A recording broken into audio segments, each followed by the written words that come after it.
Hi, welcome to the Rebcca Valadez podcast. Make sure you hit that subscribe button, you hit the like button, you share it with all your friends, and also you want to hit that bell over here to let you know when notifications are coming in. You don't want to miss one episode. Not one. Serious, I'll find you.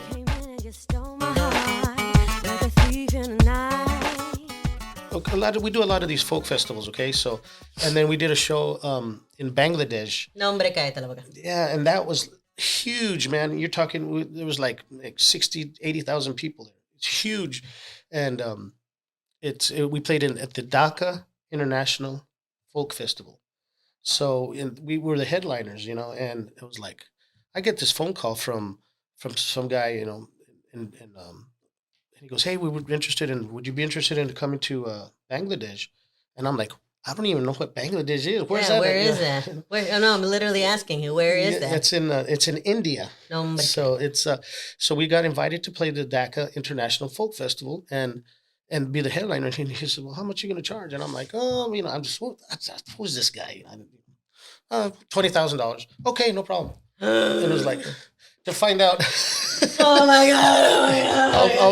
All expenses paid for. I'd be like $25. No. And I was like, okay, so then my hair. Hold on. To find Pause. out, I gotta fix my jacked up hair that I did myself because I don't trust hairdressers. No, I'm just kidding. I love hairdressers. so there's a video on there That's that we you. did a song called Marina. Is it on there? Oh my goodness. And then to find out that just look under Los Tex Maniacs, Dhaka. I think you had it. Go back. Dhaka takes maniacs. And the following year, Just so that you guys know, our producer is here behind the scenes. He's surrounded by computers, and then we're sitting here. We've got a green screen, and then over here is another screen where we can see what he's looking at. So that's okay. why we look in this direction. And once we so the find folks what we're saying, looking at, you'll see it behind here. Okay. So we're looking over here, but you're going to see it behind Marina. here. Let's see the Marina. I guess Oh, I see it.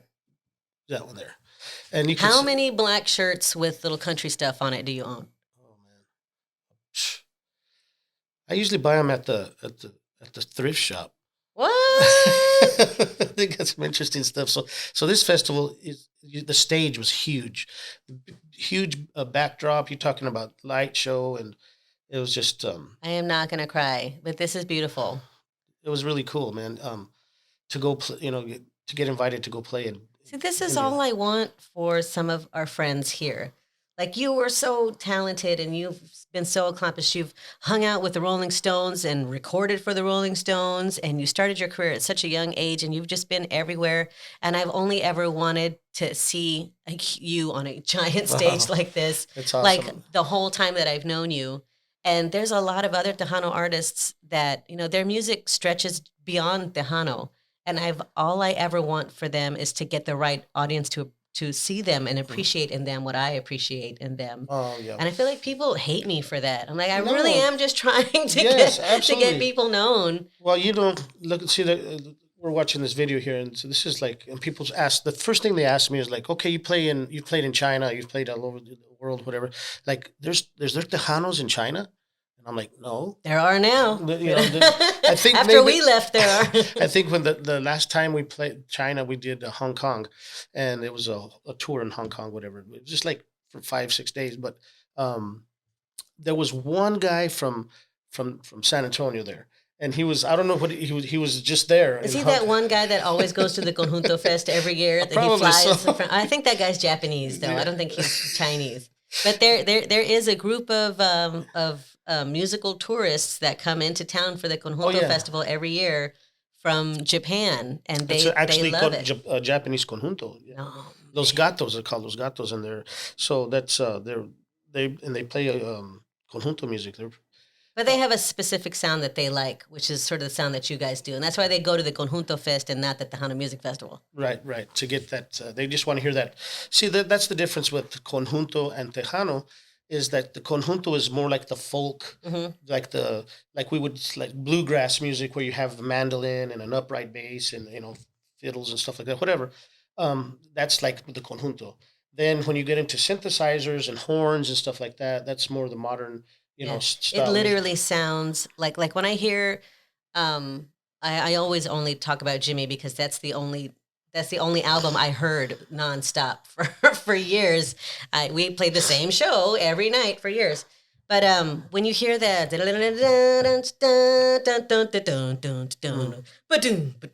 I hear that intro, and I hear think, Brando Morales when I hear that. but in my mind, I hear like 1985.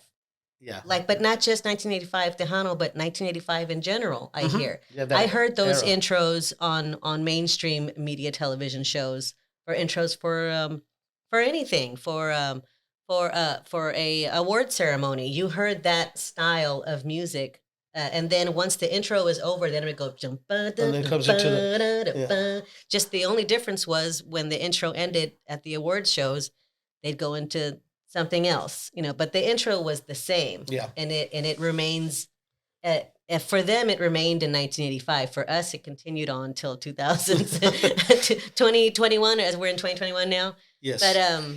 But I remember your guitar player. I remember Willie J. Loss. Willie.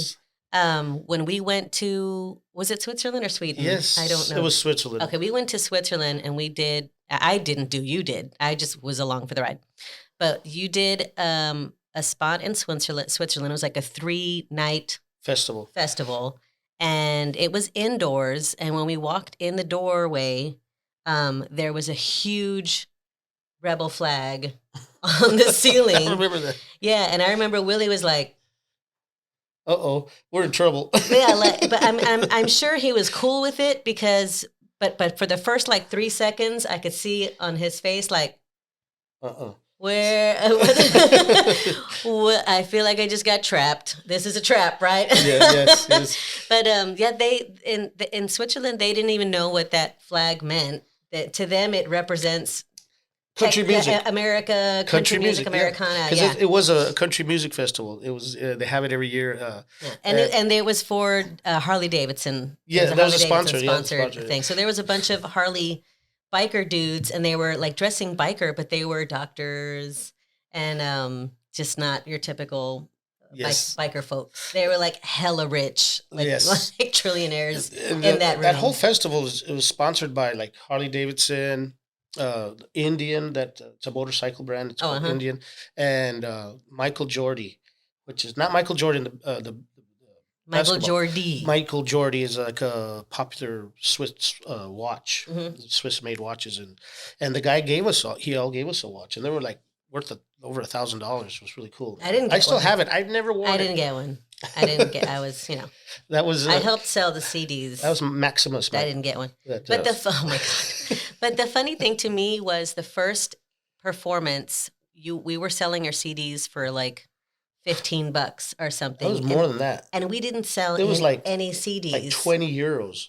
Well, yeah, but still. But we were like, why didn't we sell anything? And we were kind of upset about it. And the lady said, you need to sell it for a lot more. I would sell it for like twice that price. And we're like, what? There's no way. We've made more money on the CDs than when we did with the gig paid us. You need to sell it for like $32 plus tax. And I was like, what? Okay. And we did. And the next day sold out of all of our merchandise. That's right. They need it to be expensive, or to them, it's not worth it. You pay what you get for, I guess. And they didn't want to pay for a $15 piece of crap. They wanted wanted a $35 piece of crap.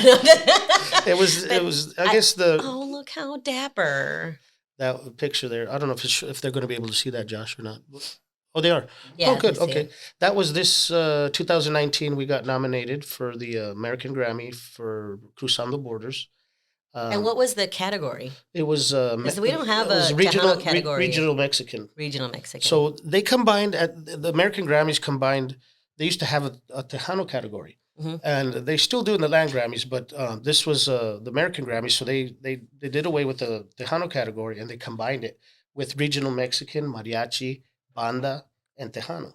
Nice. So we got nominated that year, and in a tough situation there, man, because we got beat out by Luis Miguel. What? So we were there with. But you were nominated alongside Luis Miguel. That was How cool is that? Absolutely, that was very cool, and very honored for that. So did he win?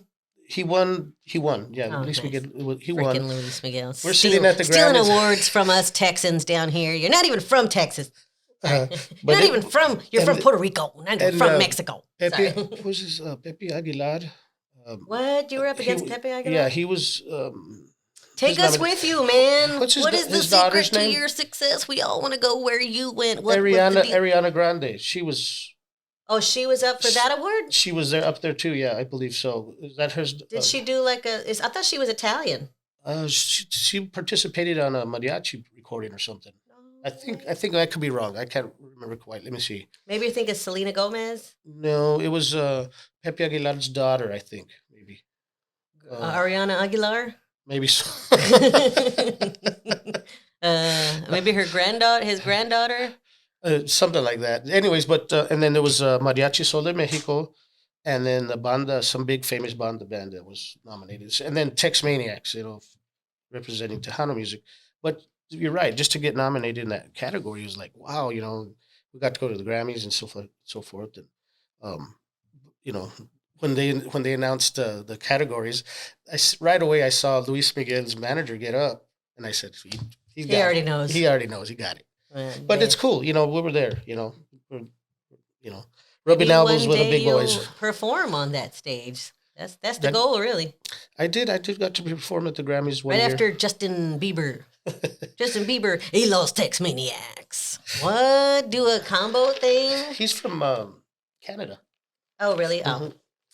I love Canada. I love Canada too. But It's a I great want to place. see that. To me, that's like the future for you is a collaboration with an because to me, in my mind, from what I've been seeing here, you hit mainstream in a sense. In a sense, In a sense, you've hit mainstream, and so like I was having this discussion with Gibby Velasquez a while ago.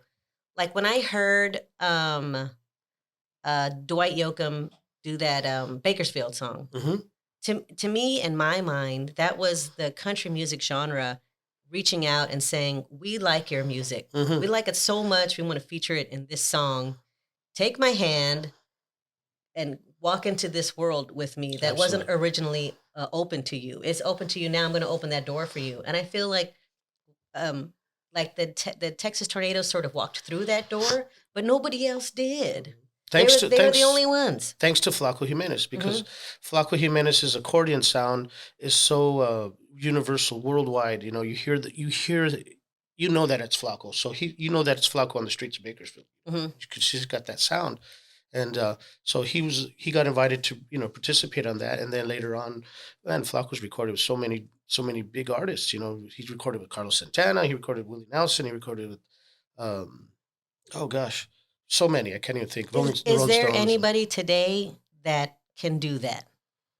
That we can think, like, if we're just sitting here thinking right now, is there anybody today? Well, there's that- what the question is: it musically or just politically? Well, just being featured on mainstream albums the way Oh, that yeah. he did.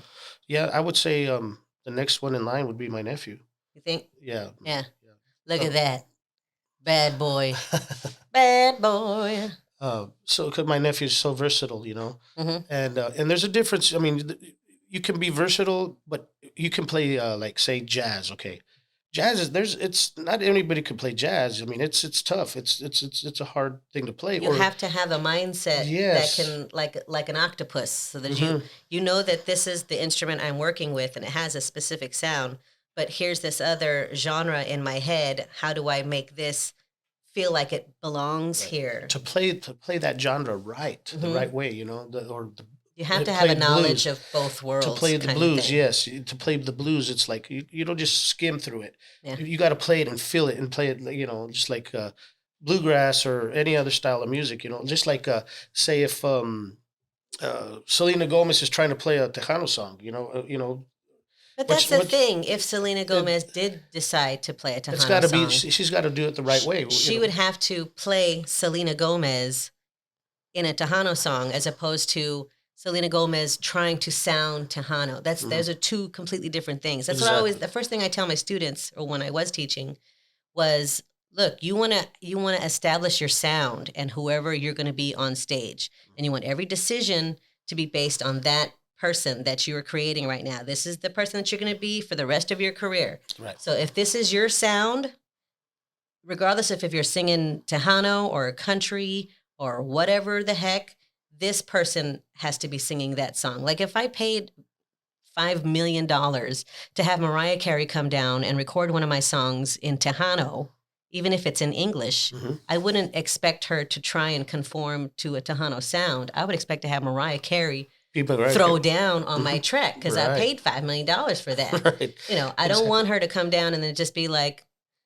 I don't know, Yeah, just skim through it, you know. Right. I don't want her to read sheet music. I want her to be. And that's gonna take talent to do that, and you know, which I'm pretty sure she can do if she put her mind to it. And it's not easy. It's not easy to bring yourself, your authentic self, into a genre that you're not accustomed to. Right. But when it happens, it's magic. It's awesome. I want to see some more of that magic. I feel like right now, Tejano, the industry itself is in such a unique position that there are no bad decisions. In other words, like where that sometimes, I'm not saying that we hit me personally, I hit rock bottom, but no. But when you're in that position, anything can happen.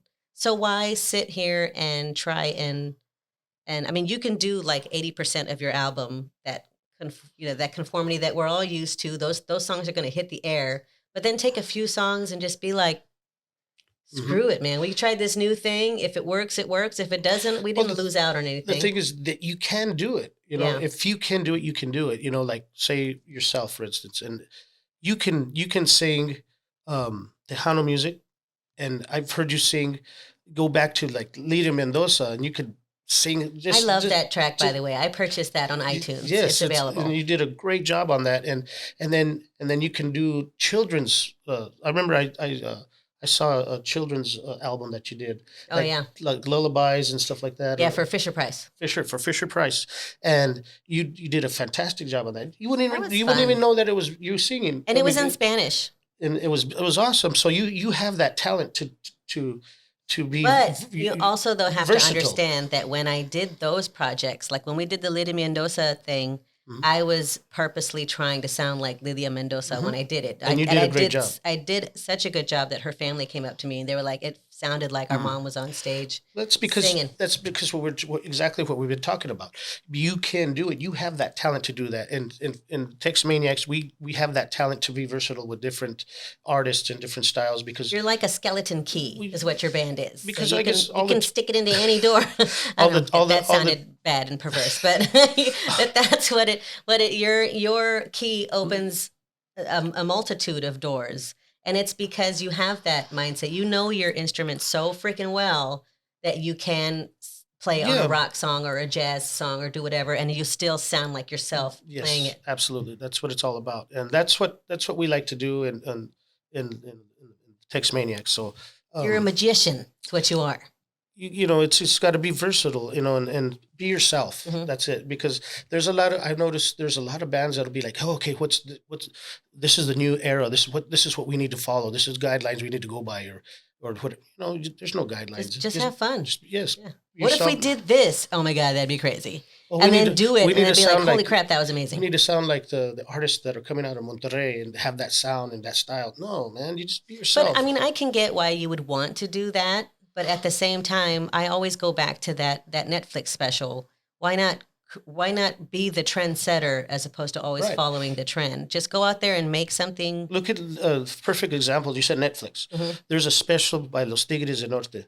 They did a special on Folsom Prison, and they're just themselves, man. You know, they played what they play, and they did the cover Johnny Cash. Folsom Prison song, and then they filmed it at Folsom Prison in the prison. It's really cool.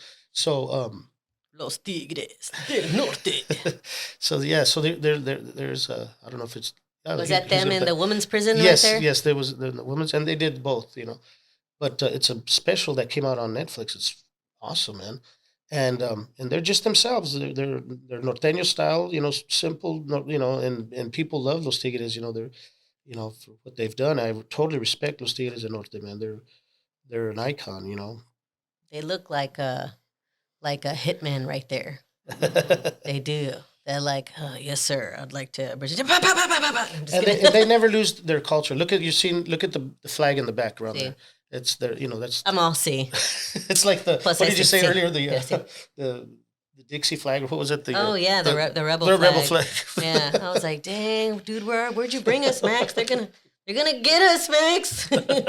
You're fine. You look like a white dude, but the rest of us, they're gonna get us. And some of these festivals that we perform at around the world, like we did one in China, and it was a country music festival, right? Hmm. And people are saying, "Wow, well, how did they associate Tex Maniacs with country music?" And I'm like, "Well, not necessarily country, but it was music from different countries, you Hmm. know." So they had us there as representing, the United States, representing Texas, and then they had like Mongolian throat singers, and Nice. then they had like an African blues band or something. It was really, really, really cool, So it's um it's about being versatile and just being yourself, and if you know your instrument and you can blend in, know when to step in, when to shine, when to lay back, and know your spots, you can pull it off. You can do it. Well, I'm glad that you're out there and being an ambassador for all of us, and I think you're the perfect ambassador. Not just because you're just a sweet guy, but because you have that history and that knowledge. You are, you're self educated, but man, you have had such an education, Wow, thank you. and that's important That for you to represent us. I'd never seen that video right there. Get a video. That one right there. That one Yes, that was we did. We were in a little town in China, and we were in a program through the Smithsonian looks like a big town in China. and American Roots Routes and Bridges. Wow. Folk Life magazine or website or whatever. That's And it's awesome. called really like in China. It's really cool because all the shows. It's big performing arts theaters. So they don't in China. They don't have access to like Google Mhm. or YouTube. Wait, what? Yeah, because it's a communist country, they don't have access to all that. So they have their own Google, their Oh, own, I see. they and so they don't. So it's important for them to bring in people from. Yeah, so we got invited to play in China through the State Department, so through Smithsonian and stuff like that. But normally, like in China, they don't have like rock concerts that feature like Led Zeppelin and stuff like that. They don't Mhm. have that over there. Their concerts are like the Lion King theme. Oh. Big colorful, just, and theaters, their concerts are theaters, or they have like a lot of, the theater concerts with the orchestras and stuff like that, and symphonies and stuff like that. So, I've seen a lot of their stuff when I look through YouTube, and mm, it's a big deal. hmm They bring out kids and stuff, and they sing. They have that guy that sings, "Ah," and then he keeps going higher. Have you seen that guy? Oh yes, my gosh! yes. I don't know if that's China or not. I could be wrong. I'm about to get a beat down by somebody in the comments. That's not what it is. That's not China, you dummy.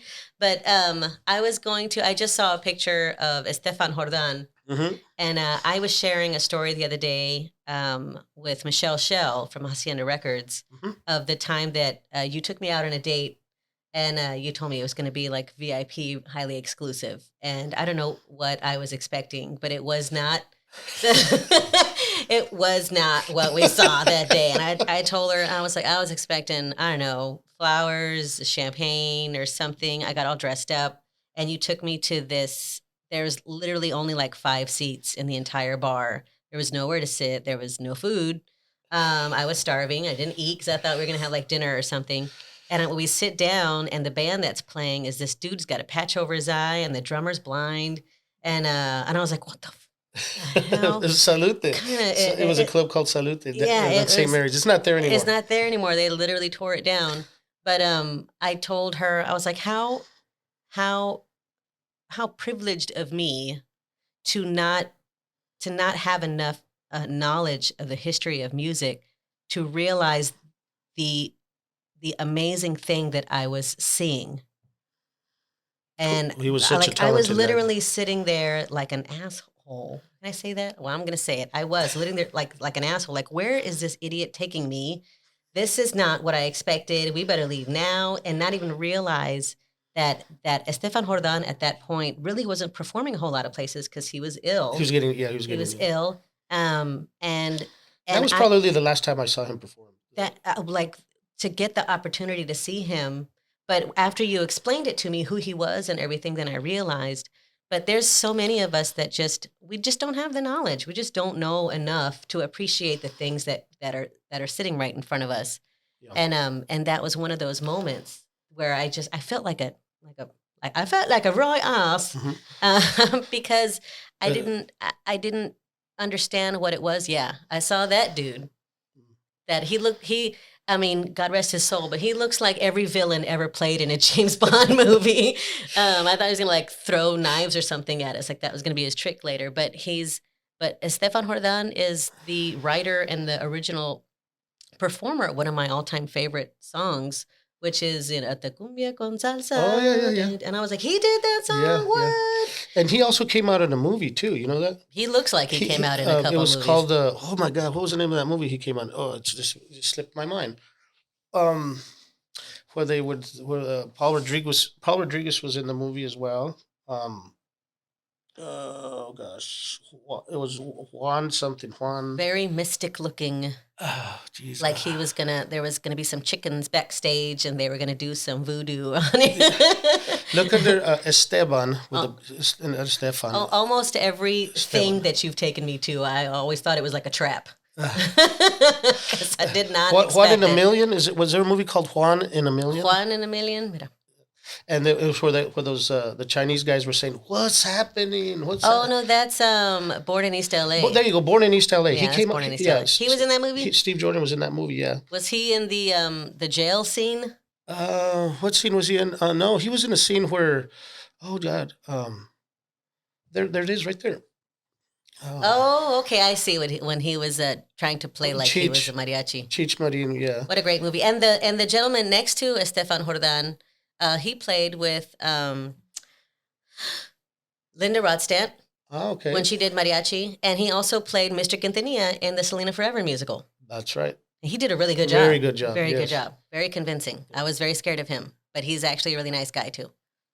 Yeah, I think people we need to stop judging people by the covers and really just experience things with an open mind. It's not an easy thing to do, especially right now. Everybody's like all on high alert, but if we can get back open again, it would be nice for us to go back to the days where we did look at everybody with an open mind and an open heart and appreciate them for what they have to offer. And that's what I feel about you. I feel like some people, they just don't know enough about you to really appreciate what you've done for the industry and the history that you've made.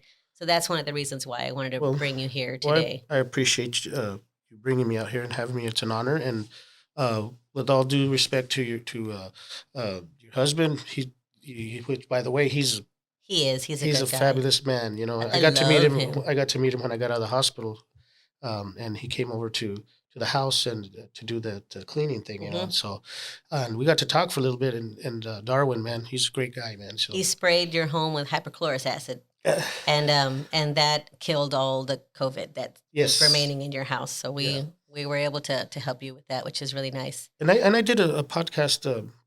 Yesterday. Because you got the COVID. I had the COVID. You almost died, dude. Ooh, yes. You were scared there for a minute. You were scared for a minute. I was very scared, and I was like, I'm just glad to be here. Mm-hmm. No, well, not everybody fared as well as you did. We just lost one of our good DJ friends. She was a Tejano music promoter. Her name was Lori Alba.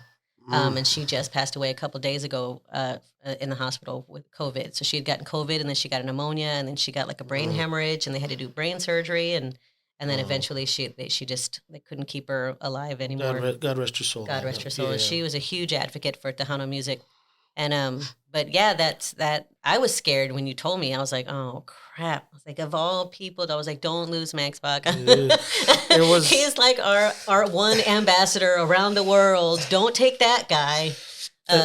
It was a battle, man. That COVID, it's I had pneumonia as well, and it attacked my breathing, my lungs. So it was like people ask me, what did it feel like? And I'm like, okay, just imagine an arrow You know, when you take a breath, it lodges into your lungs, and then you try to take another breath, and it lodges in further. So Oh it my! So doesn't let it. every breath Yeah, was it worth. doesn't let you breathe.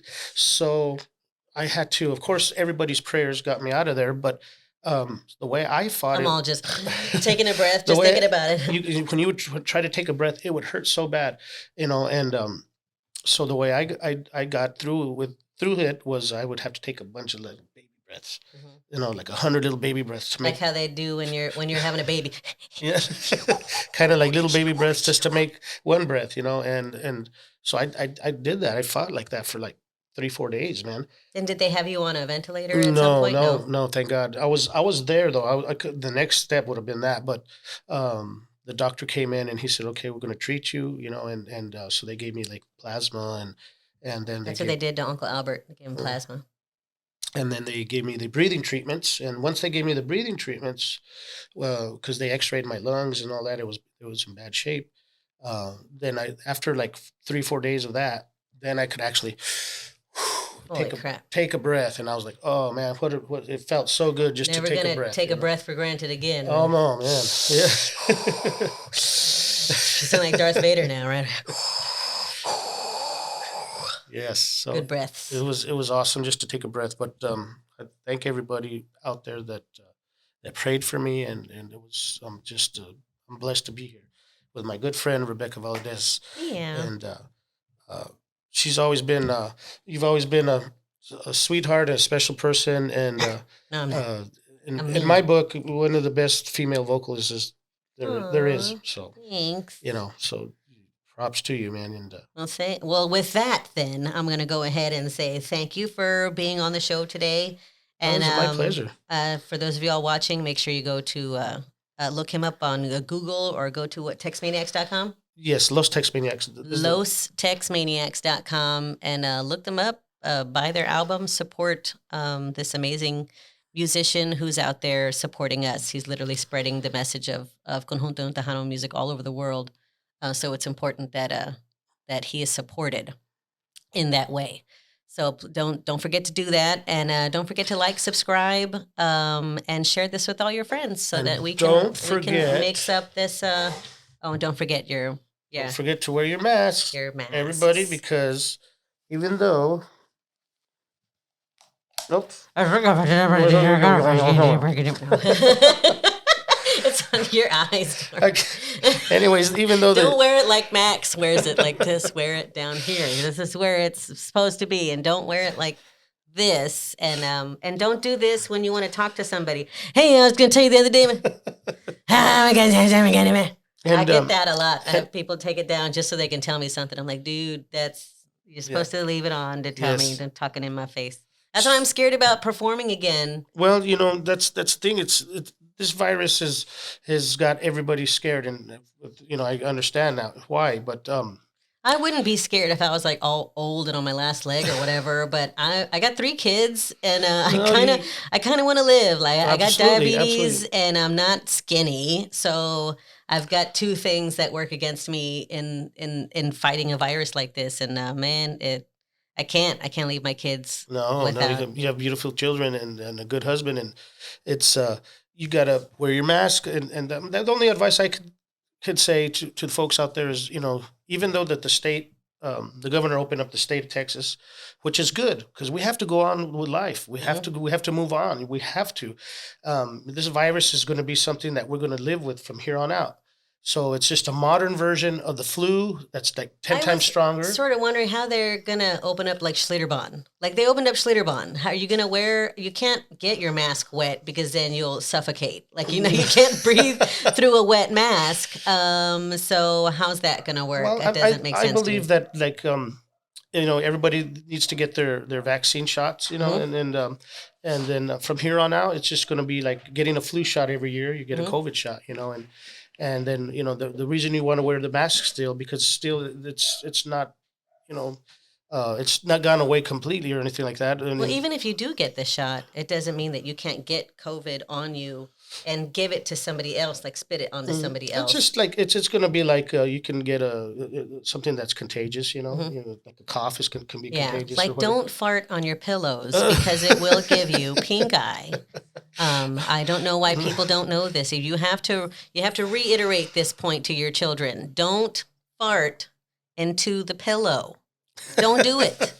Why would you do that? It's not funny. Nobody likes it. It makes the pillow smell. Okay, same thing with the mask. Don't not wear your mask. Put it on. Yeah. Wear the mask and you'll help somebody not get COVID, at some level. That it helps the spread of absolutely wearing the mask. Like I said, virus is here. We have to live with it. There's a lot of people that haven't even left their house. They have not left their home since March of 2020.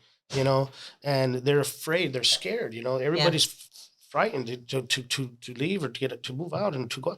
There's nothing wrong with going out to a dance, man. Just put your mask on. Just put your mask on because I've seen so many videos of people going live at like Tejano clubs, and I'm looking, and I'm not seeing the mask, man. They're like, "Hey, you want to come out and perform?" I'm like, "No." It's kind of hard to. I trust. It's kind of hard to do this. Yeah, I trust friends. I trust friends and musicians that ask me to go out. I'm like, I trust you, but I don't trust the audience. I certainly don't trust myself because even I forget. A lot of times. Sure, we all do. I walked up to go get pizza the other day, and I walked right in. I completely forgot to put my mask on before I got out of the car, and the lady was like, "Would you like a mask?" And she gave me a medical mask. Nice. That was nice of her. Yeah, and I was like, "Oh my gosh, I'm so sorry." Oh, okay.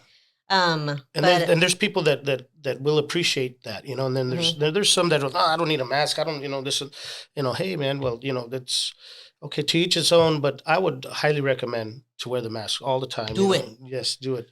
Do it. Even I think you were saying earlier you had went to Bill Miller's and you. I put it on when it go through the drive-through. Put it on like that. And the girl just was like, yeah. Cool. She was happy for me. Yeah, that's good. You could tell Bill Miller's is probably not a place that a whole lot of people wear their mask to.